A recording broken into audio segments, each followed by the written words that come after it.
इस प्रकार महाभाष्य की रचना भी इसी कालखंड में हुई थी, जो इसे भारतीय व्याकरण और दर्शन के इतिहास में एक महत्वपूर्ण और समकालीन दस्तावेज के रूप में स्थापित करती है। तो उस समय और कालक्रम को लेकर के आपके दिमाग में या आपके अंदर जो भी डाउट्स थे, उसको हमने यहाँ पर क्लियर करने का प्रयास किया है।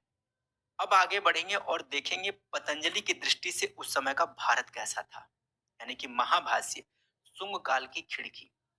शुंग काल की खिड़की कौन है? महाभाष्य है। किसका? पतंजलि का।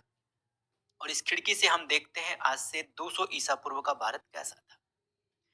पतंजलि का महाभाष्य व्याकरण ग्रंथ जो तत्कालीन समाज और धार्मिक व्यवस्था का चित्रण करता है, पुष्यमित्र के अश्वमेध यज्ञ का उल्लेख करता है और यवनों के विस्तार का भी उल्लेख करता है। महाभाष्य में उल्लेखित दो सटीक घटनाओं से इसकी समकालीन रचना प्रमाणित होती है और मुद्रा का नाम कारसापर्ण था, जो विभिन्न मूल्यों में उपलब्ध है। ये एक ब्रीफिंग है। आगे आ जाइए, अब डिटेल में देखते हैं। 200 ईसा पूर्व में जो मुद्राएं चला करती थी, उन मुद्राओं का नाम क्या हुआ करता था, ये भी पतंजलि के महाभाष्य में आपको पता चलता है। कारसापर्ण के प्रकार और उसके उपयोग की बात लिखी हुई है पतंजलि के महाभाष्य में। शुंग काल का यह प्रचलित मुद्रा कम मूल्य और अधिक मूल्य दो प्रकार के सिक्कों में उपलब्ध था। कारसापर्ण उस समय के व्यापारिक और वाणिज्यिक लेन देन का मुख्य आधार थे, जो आर्थिक गतिविधियों को सुचारू बनाते थे। तो आपको यहाँ ध्यान रखना है कि पुष्यमित्र की तो बात अलग है, लेकिन यह व्यक्ति जिसने पतंजलि महाभाष्य लिखा है, यह व्यक्ति क्या कह रहा है? ये व्यक्ति ये कह रहा है कि यह जिस समय था उस समय कारसापर्ण व्यापार और वाणिज्यिक लेन देन का प्रमुख आधार थे। क्या पर नटराज जी, आप कोई टिप्पणी रखना चाहेंगे क्या?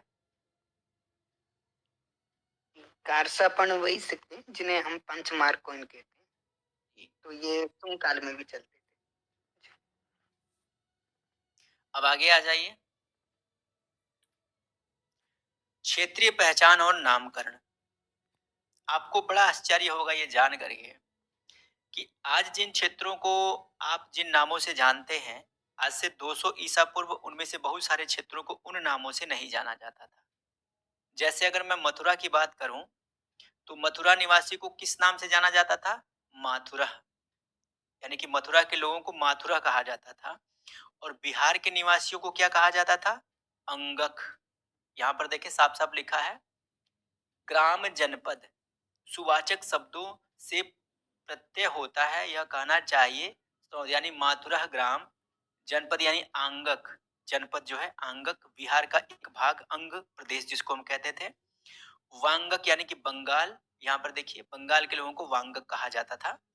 ठीक है। तो यहाँ पर आप देखें कि उस समय के तत्कालीन समयावधि में मथुरा, बिहार और बंगाल को, बिहार को तो भैया ये आंगक यानी बिहार के निवासियों को आंगक यानी कि अंग प्रदेश से जुड़ा हुआ इसका एक तात्पर्य बनता है।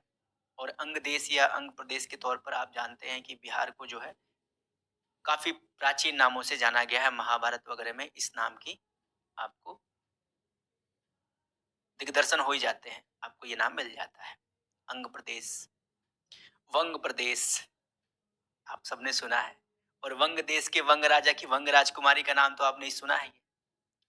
वंग देश के वंग जनपद के वंग ग्राम में वंग राजा की राजकुमारी के साथ महावंश में शेर ने क्या किया था, ये कहानी तो आप सबने सुनी रखी है। बाकी ये वही वंगक है, बंगाल के लोगों के बारे में संबोधन है। तो बंगाल के लोगों को उस समय वंगक कहा जाता था। आज की तरह उस समय भी लोगों को उनके गांव और जनपद के नामों से पुकारा जाता था। जैसे आज के लोगों को कोई मराठी कह देता है, कोई गुजराती कह देता है, कोई बिहारी कह देता है, कोई यूपी वाला कह देता है। ठीक है। तो पहले भी यही होता था। पहले जो व्यक्ति जिस परिक्षेत्र से बिलोंग करता था, तो उस परिक्षेत्र के व्यक्ति को, जैसे कोई मथुरा का था तो मथुरा उसको कहा जाता था। अगर अंग प्रदेश का है तो अंगक उसको कहा जाता था, वंग का है तो वांगक कहा जाता था कि भैया ये वंग का है वांगक है, ये अंग बिहार का है अंगक है, ये मथुरा का है माथुरा है। ठीक है। तो जैसे आज हम बुलाते हैं ना, वैसे उस समय भी परंपरा थी। ये पतंजलि के महाभाष्य से हमें पता चल जाता है। इसी के साथ-साथ हमें ये भी जानने की आवश्यकता है कि ग्रामीण धार्मिक परंपराएँ क्या थी?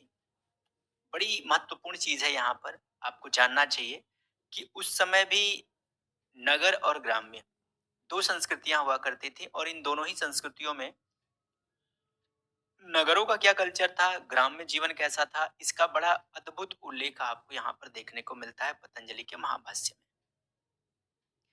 पतंजलि के महाभाष्य में उल्लेख मिलता है, यहाँ पर देखें, वेद पाठ की परंपरा और ग्रामीण धार्मिकता। पुरातात्विक उत्खननों से यह स्पष्ट होता है कि शुंग काल में बुद्धकालीन स्थल और उनकी प्रतिमाएं मुख्यतः नगरों से प्राप्त होती हैं। यानी कि जो शुंग काल था, शुंग काल में जितनी भी बुद्ध की प्रतिमाएं मिली हैं या जो भी बौद्ध स्थल मिले हैं, वो सारे के सारे बौद्ध स्थल, बौद्ध प्रतिमाएं जो है नागरीय संस्कृति से रिलेट करती हुई नगरों से मिली हैं। ग्राम्य परिक्षेत्रों से, गांवों से नहीं, ग्रामीण क्षेत्रों से नहीं मिली है। जबकि ग्रामीण क्षेत्रों से इनकी अनुपस्थिति एक महत्वपूर्ण धार्मिक सामाजिक भिन्नता दर्शाती है। यह इंगित करता है कि बौद्ध धर्म का प्रमुख केंद्र शहरी आबादी थी। इसके विपरीत पतंजलि के महाभाष्य में ग्रामीण भारत की एक अलग धार्मिक तस्वीर उभरती है। इसके अनुसार उस काल में गांव-गांव में वेदों का पठन पाठन प्रचलित था, विशेष रूप से कठ, काठक और कलाप जैसी वैदिक शाखाओं का अध्ययन और उच्चारण हर ग्राम की एक जीवंत परंपरा का हिस्सा था, जो ग्रामीण समाज में वैदिक ज्ञान के गहरे प्रभाव और निरंतरता को दर्शाता है।